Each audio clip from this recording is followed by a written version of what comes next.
Sa ngalan po ng Chief Philippine National Police, Police General Jose Melencio Sinartates Jr., nais pong bumati ng Philippine National Police ng isang magandang araw po sa ating lahat. May I be allowed to present po yung initial result ng investigation po natin regarding sa Tacloban incident.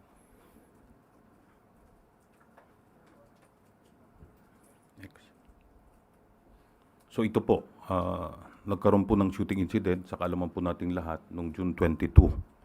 At ang involved po dito ay ang dalawang CICL natin, isang alias Rod, 15 years old, at si alias Nash po na 14 years old.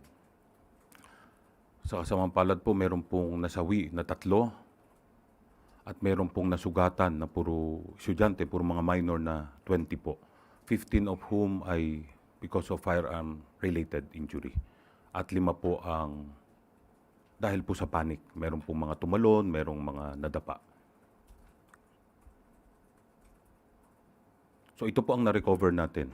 Isang caliber 38 na arms core, pag-aari po ng isang security agency based in Cebu City.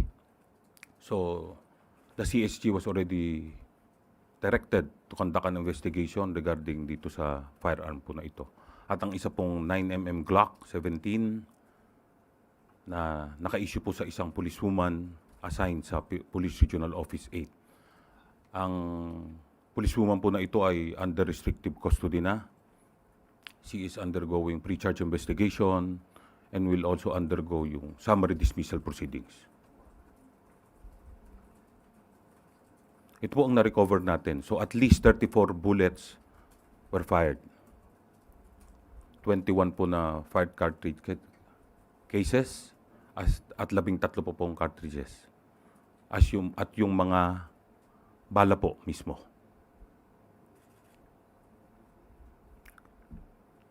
So ito po ang timeline as we have established during the investigation. But before this, bagong information po galing sa ongoing investigation natin, napag-alaman po na si alias Nash ay dumating po sa eskwelahan ng 7:30 in the morning. Umattend pa po siya ng flag raising ceremony at saka po pumunta sa isang comfort room sa loob ng eskwelahan kung saan siya ay naghintay, and he was joined later by alias Rod at around 8 a.m. Ang mga alas 9 po ng umaga ay lumabas sila, nagpaikot-ikot hanggang umabot po dito sa 9:20 na nagsimula na silang magpaputok. Masabi ko lang po na itong video na to ay galing pa po dun sa open source. We have verified that this is authentic, but we still have to establish yung provenance po ng mga video by talking to those who took the videos. So ito po nung 9:20, napanood naman po siguro natin ito. Next. 9:22 rather. After 2 minutes, dumating po yung ating responde, yung ating mga kapulisan. Ito po nakikita natin. At 9:30, the first CICL was subdued by a personnel from the BFP as well as one of our intel personnel ng Tacloban City Police Office. Na-recover po sa kanya yung caliber 38 still containing 5 live rounds at isa pong fired na bullet. So isang beses lang po siya nakapagpaputok. Ito po, nung kiniklear na natin yung area, dinadala na po yung mga biktima sa hospital. Next. Ito na po yung clearing natin. In-ensure po natin, of course, yung na area ay safe na. Wala na pong ibang kasama nila at wala na pong danger sa mga nasa paligid po. Ito po naman ay tinan over ng mga concerned citizen ang pangalawa pong nating CICL. Nakuha po siya at itinan over sa Police Station 1 ng Tacloban City. Na-recover rin po sa kanya yung 9mm na may naka-insert pa po na magazine at mayroon pa pong 3 bala na hindi niya po naiputok na. Ito po, kinandak na po sa kanila ang medical examination, and at 11, they were properly turned over to the CSWD of Tacloban City. ito po ay, since they are considered as very dangerous, ay kasama po rin ang pulis natin doon sa opisina po ng CSWDO.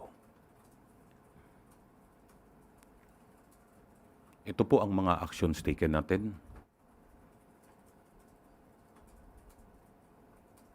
So we conducted crime scene processing at ito pong mga CICLs natin ay nag-undergo na rin ng and we have already the result. They are both positive for gunpowder nitrates. So ibig sabihin po sila ay nagpaputok po pareho.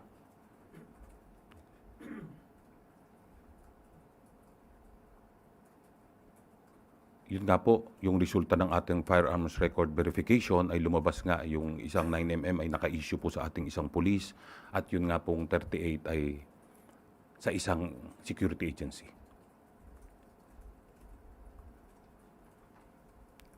Alinsunod po sa direktiba ng ating mahal na Pangulo, President Ferdinand Bongbong Marcos Jr. as well as ang ating pong SILG Secretary John Vic Rimulya, agad pong ipinag-utos ng ating Chief PNP. Unang-una po ang comprehensive review ng lahat po ng ito. Existing security protocols para po sa na prevailing sa ating pong mga eskwelahan. Ito pong access control and entry procedures. We are recommending na yung pong mga schools na malalaki na marami pong ingress at egress ay ilimit na lang po sa isa o dalawa para po mas ma-monitor natin ang mga pumapasok. Also, yung anti-bullying policies, sinasabi po na puro sa papel lamang. By the way, sinabi po nila, yung pong this is connected with bullying is their kanila pong claim yan, hindi po namin confirm pa yan. Sinasabi po nila, yung isa daw po ay pinagtatawanan yung haircut niya. The other one ay siguro dahil maliit siya. Pero unconfirmed po ito, sa kanila lang po nanggaling ito.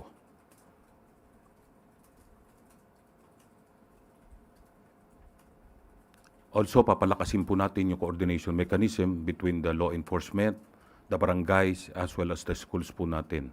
And isa pa po ay yung we are planning to conduct simulation exercises kagaya po ng earthquake drills natin na kung saan ay matuturuan po ang ating mga estudyante at ating mga guro at lahat po kung paano po mag-react o ano po ang gagawin in crisis situations to include active shooter situations.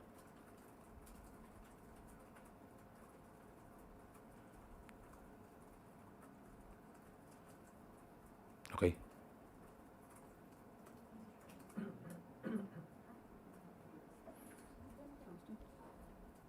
Katanungan mula sa MPC. Unang tanong mula kay Ivan Mayrina, GMA7.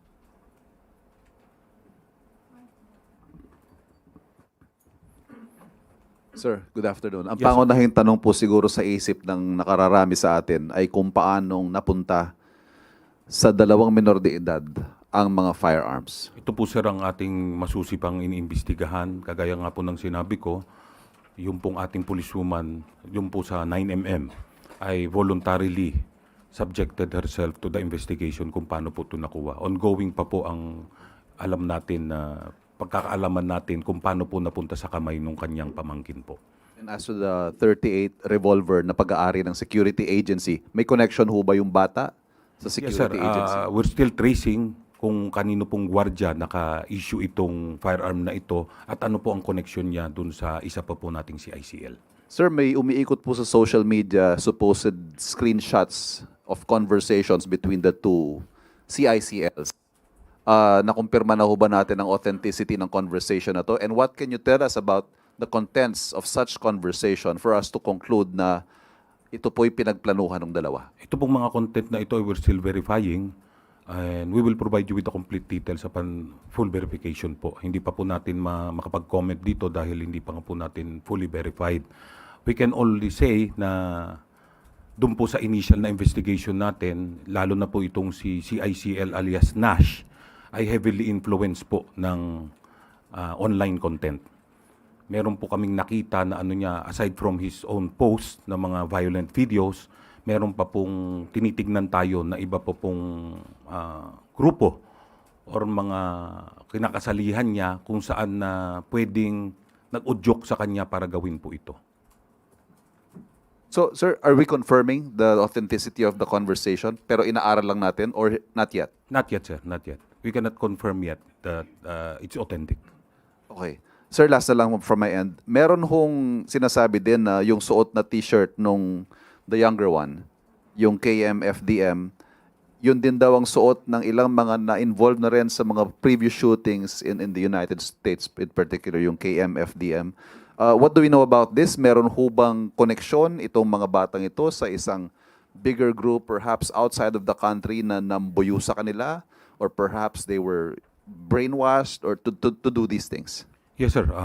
Nakita rin po natin yan. At kasama po ito sa ina-analyze ng ating mga investigador. At kagaya nga po ng sinabi ko kanina, we saw some indications na meron pong ibang grupo na pwedeng nag-udyok o nagtulak na kinakasalihan niya para po gawin niya itong bagay na ito. We will provide you with all the details po upon completing po yung ating investigation regarding. Salamat po. Sunod na tanong mula kay Tina Marali at The Manila Times. Good afternoon, sir. Sir, in light of what happened, will there be more police visibility within schools, not just in Tacloban, but around the country? And ano po ang coordination na ginagawa ng PNP with DepEd and other pertinent agencies? Yes, ma'am. Even before Tacloban incident po, nakita niyo po dito 2 minutes nakapunta po ang ating pulis. Pinag-utos na po ng ating Chief PNP ang mas intensified na patrolling at pag-deploy sa ating pong mga eskwelahan, kaya po malapit yung ano doon. But the bat does not work, di po ba? Hindi talaga natin kaya po lagyan ng lahat ng schools. There are more than 40,000 public schools and around 6,000 private schools po all over the country. So that makes it around a little less than 50,000. Kahit po lagyan natin tigi-isa lang ay wala na pong magagawang ating ano. So what we are doing is strategic deployment po. Yung when and where we are most needed. Ito po ay lalong pinaigting natin yung pagbabantay po ng ating mga ano. Kaya nga po kasama dito ay humihingi kami ng tulong at ng suporta ng local community po, the LGU, lalong-lalo na po ng barangay. Makakatulong po yung mga tinatawag nating force multipliers, yung mga barangay tanod po, para po mas mabantayan at mas magawa nating mas maayos ang kalagayan ng ating mga paaralan po. Sir, follow-up lang po. The President yesterday ordered a thorough investigation on the incident. May timeline po ba ang PNP on when you would conclude the probe? Generally, hindi po tayo nagbibigyan ng timeline dahil it will take as long as it takes, diba, para po mas complete. Pero what we can promise you is tuloy-tuloy po at mabilis po nating iimbestigahan ito with urgency, lalo na po ay meron pong direktiba ang ating mahal na Pangulo po. Salamat po.